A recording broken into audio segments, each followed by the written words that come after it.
कि इसका राइटर दाऊद ही होगा, क्योंकि 125 और इसके जो पीछे 5 ज़बूर हैं और इसके जो आगे 114 तक पीछे और आगे 134 तक,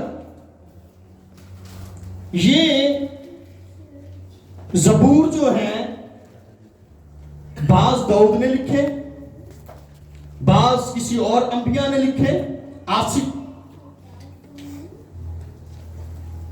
और इसमें ये जो ज़बूर है ये ज़ियारत का ज़बूर कहा जाता है।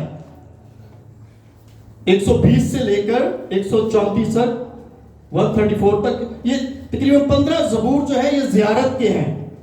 ज़ियारत हिंदी में मालूम नहीं है, यात्रा के गीत है।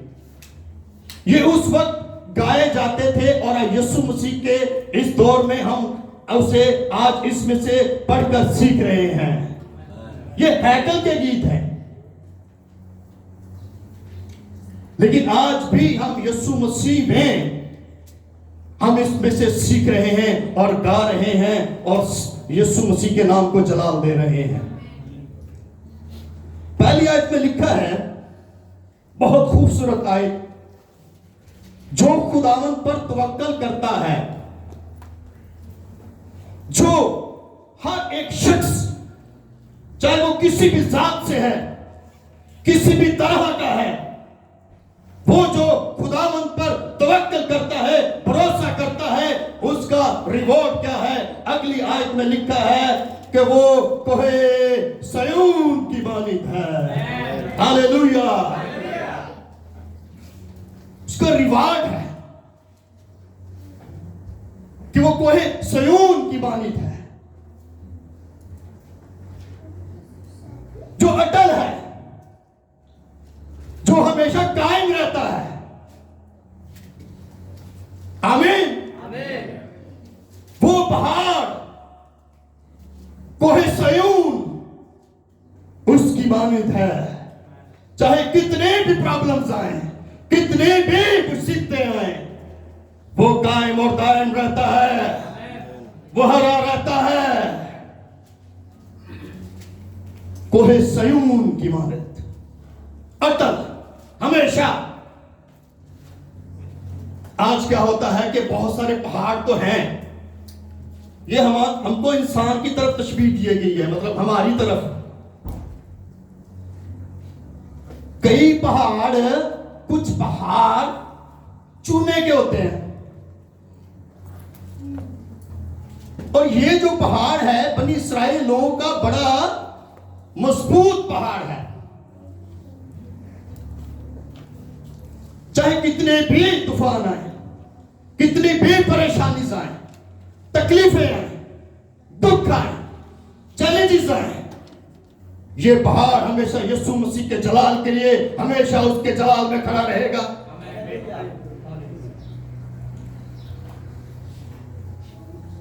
और ये रिवॉर्ड दिया गया है।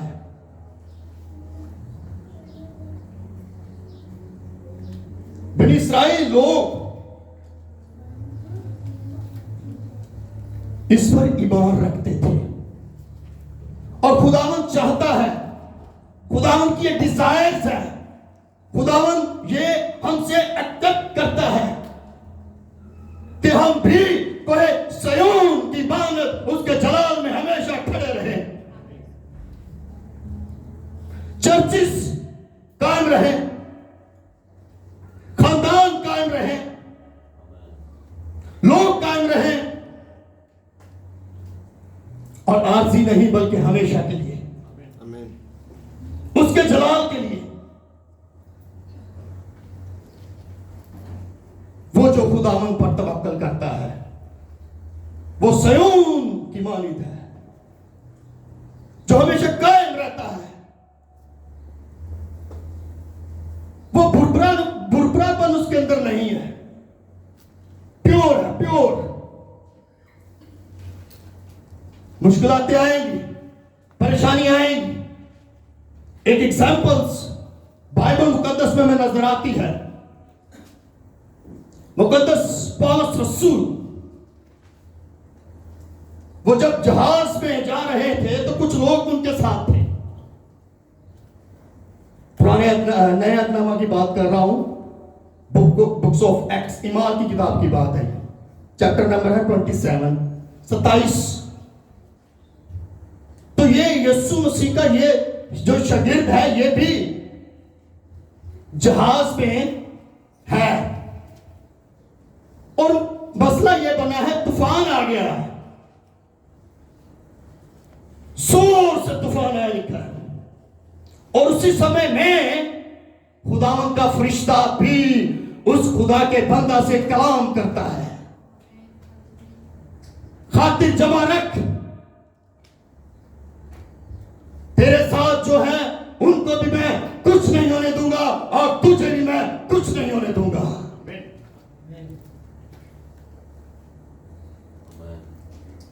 और लिखा है बाइबल मुकद्दस में कि 2 वीक्स, 2 हफ्ते वो पानी में रहे, बड़ी बड़ी लहरों का उन्होंने सामना किया, लेकिन डगमगाए नहीं, ईमान में मजबूत कि ये लहरें हमारा क्या कर सकती हैं। और लिखा है कि खुदावन ने सही सलामत किनारे तक पहुंचाया। हालेलुया। चाहे कितनी भी प्रॉब्लम्स आए, खुदावन आपको सेफली आपकी मंजिल मकसूद तक लेके जाएगा। और वहां पे हुआ क्या, ये खुदा का बंदा पौलुस रसूल खुदावन यीशु मसीह का शागिर्द था, ऐसे तो गमलीएल का था, लेकिन हुआ उधर यूं कि उन्होंने आग जलाई, किनारे पर ठंड थी, आग जलाई और आग लेने लगे। और हुआ यूं कि वहां से एक सांप आया और उसको डस लिया पौलुस रसूल। अब जो उसके साथ लोग थे उन्होंने कहा कि होने मरे मरे। राज सालों बहुत प्रभु की बातें कर रहा था, खुदाम की बातें कर रहा था, अब ये मरने को है क्योंकि इसको सांप ने काट लिया है। लेकिन वो इस मकाशवे को जानता था। Hallelujah, praise the Lord. वो इस यीशु मसीह के मकाशवे को पहन चुका था। और लिखा है कि उसको जरा भर भी कुछ नहीं हुआ खुदावन के जलाल के लिए। और लोगों ने क्या किया, लोगों ने उसको खुदा कहना शुरू कर दिया,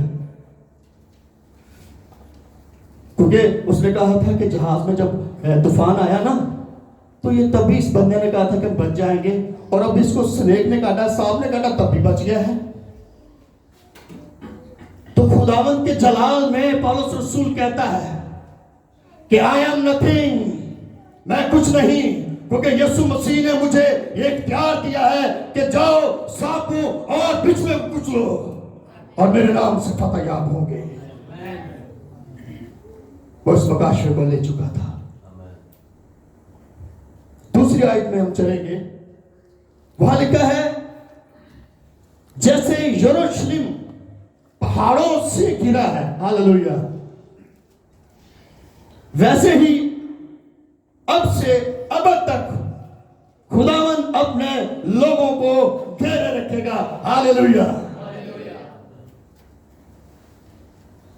खुदावन अपने लोगों को घेरे रखेगा। उसके लोग जो उसके नाम से कहलाए जाते हैं उनको खुदावन प्रोटेक्शन करेगा, उनको प्रोटेक्ट करेगा, लाइक बाड़ लगाएगा।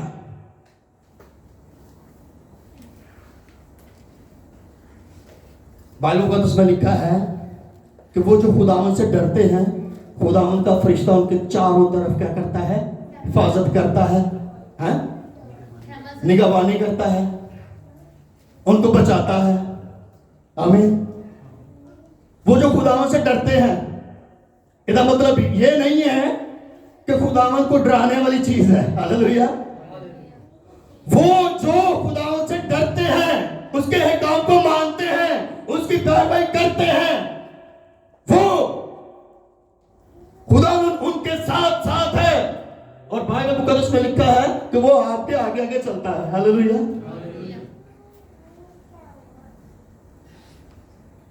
जैसे यरूशलेम पहाड़ों से गिरा है, वैसे खुदावन भी आपको ऐसे ही प्रोटेक्ट करेगा, ऐसे ही संभालेगा।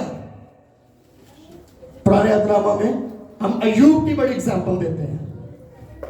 Yes, praise the Lord.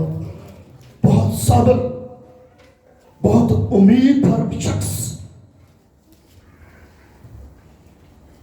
सब कुछ खत्म हो गया, लेकिन एक चीज खत्म नहीं हुई, वो उम्मीद खुदावन पर। आमीन।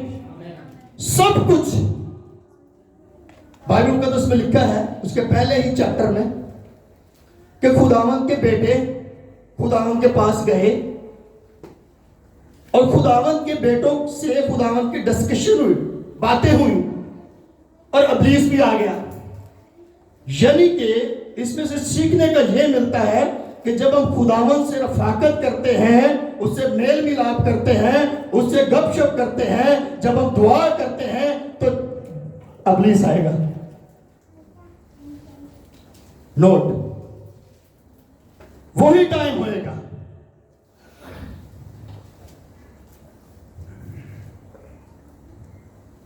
और खुदावन के लोगों ने उसके नाम को जलाल दिया है। उसने परवाह नहीं की अपनी औलाद की, उसने परवाह नहीं की अपने रेवड़ की, उसने परवाह नहीं की अपनी मालो माल की, किसी चीज की उसने परवाह नहीं की।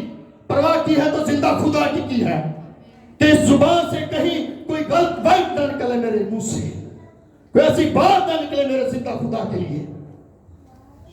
और बाइबल मुकद्दस फरमाती है कि खुदावन ने उसके चौगिर्द, हालेलुया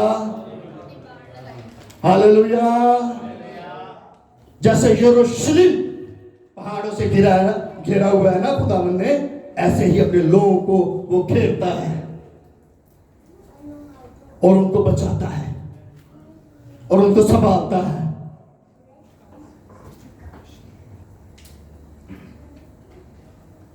बनी इस्राइल, बाइबल मुकद्दस फरमाती है कि उस समय में समंदर जो था वो पूरे जोबन पर था, पूरे जोर में था, लेकिन खुदावन का जो वादा था कि मैं इनको सेवली वहां तक लेके जाऊंगा, और उन्होंने ईमान का कदम बढ़ाया। और जैसे ही ईमान का कदम उन्होंने बढ़ाया, बाइबल मुकद्दस फरमाती है कि रास्ता निकल आया, लाइक मोटरवे, पानी दीवारों की तरह हो गया। और रात को क्या है, आसमान से क्या है, आग का खंभा अपने लोगों के लिए है, ठंड ना लगे है। दिन में बादल, हालेलुया, दिन में बादल का साया, उसके लोग, हालेलुया। कितनी फिक्र है अपने खुदावंद को हमारे लिए। जो उसमें रहता है खुदावंद उसकी प्रोटेक्शन करता है, खुदावंद उसको घेरे रखता है। और उन्होंने बियाबान को पार भी किया, जंगल को पार भी किया। उस जंगलों में पता कितनी परेशानी मुश्किलातें आई होगी, लेकिन वो रुके नहीं हैं, वो चलते गए हैं, क्योंकि उन्हें खुदावंद के जलाल के लिए प्रोमिस लैंड तक पहुंचना था। तीसरी आयत में लिखा है, क्योंकि शरारत का आसा साधकों की मिरास पर कायम ना रहेगा, ना होगा, ताकि साधक बदकारों की तरफ अपने हाथ ना बढ़ाएं। क्या लिखा है सरफराज भाई, क्या लिखा है? क्योंकि शरारत का आसा, कोई भी हानिकारक चीज, कोई भी शरारती चीज आपको नुकसान नहीं पहुंचा पाएगी, चाहे वो जादू टोना है या चाहे वो कोई भी शय है। ऐ वादा याद रखियो, ये वादा याद कीजिए जो मेरे लिए और आपके लिए आज भी कायम है।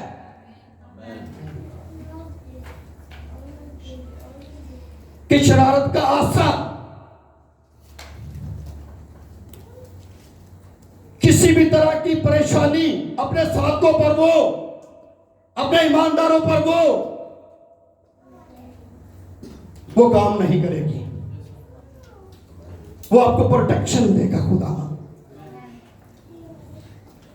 और चौथी आयत में लिखा है, ये जो चौथी आयत है ना, ये खुदावन से दुआ आ गई है।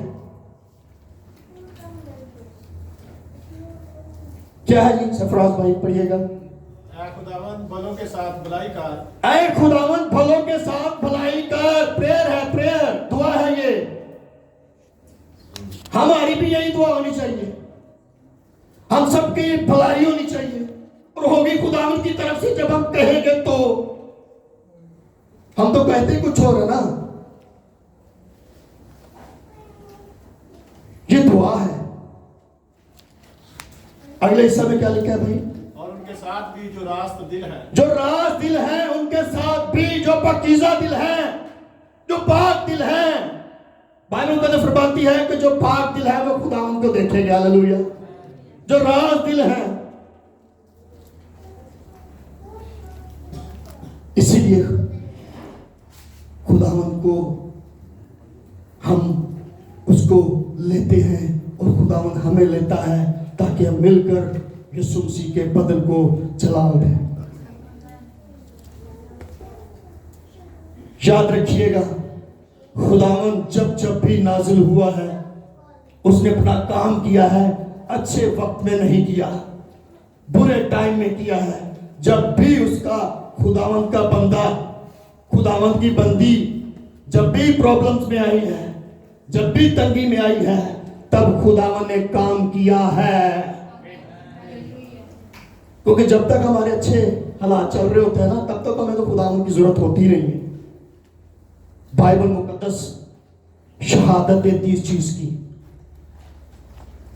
कि जब जब भी मुसीबत, परेशानी, तंगी, ईज़ा रसानी कोई भी आई है, तो खुदावंद ने अपने काम को और अपने जलाल को वहां ज़ाहिर किया है। करने की जरूरत नहीं है, तवक्को रखना है। खुदावंद का कलाम में फरमाता है, वो जो उस पर तवक्कल करते हैं वो कोहे सयोन की मानिंद है, वो हमेशा कायम रहेंगे। ऐथे भी तो उथे भी, इधर भी और वहां भी। हम कायम और दायम रहेंगे। वहां भी हमारे लिए एक त्रोन है, एक ताज है जो रखा हुआ है। बाइबल का फरमाती है कि जो मेरी खिदमत करता है, यीशु मसीह ने कहा है, बाप उसकी इज्जत करता है। हालेलुया। हमें यहां भी इज्जत खुदावंद देगा और वहां भी देगा। खुदावंद का वादा है। हमारा तवक्कुल हमेशा खुदावंद यीशु मसीह और उसके बाप यहोवा खुदा की तरफ होनी चाहिए, फिर ही खुदावंद काम करता है। ये बात उनके लिए है जो तवक्कुल करते हैं, उनके लिए नहीं है जो तवक्कुल नहीं करते। बात को आपने अंडरस्टैंड किया? ये बात उनके लिए है जो तवक्कुल करते हैं। लेकिन जो कोई भी इकरार करे और खुदावंद को माने, तो लिखा है कि वो कोहे सयून की मानिंद कायम और दायम रहेगा। इसलिए आखिरी आयत, लेकिन जो अपनी राहों, अपनी टेढ़ी राहों की तरह मोड़ते हैं, उनको खुदावंद बदकार के साथ निकाल ले जाएगा। वो जो शरारत करते हैं, बदी गुनाह उसकी बात हो रही है, खुदावन उसको भी निकाल ले जाएगा। पैदाइश की किताब में जेनेसिस में 38 में चैप्टर में यहूदा के बेटे से गुनाह हुआ था। तिमर उसकी वाइफ का नाम था। वो शरीर था, उससे गुनाह हो गया। हुआ क्या? हुआ ये कि खुदावन उसे खलास कर दिया। खुदावन गुनहगार से मोहब्बत करता है लेकिन गुनाह से नफरत करता है। तो प्लीज खुदावन आप सबको इस कलाम के जरिए से मुझे और आप सबको खुदावन के जलाल के लिए ब्लेस करे। जोर से जलाल खुदावन के साथ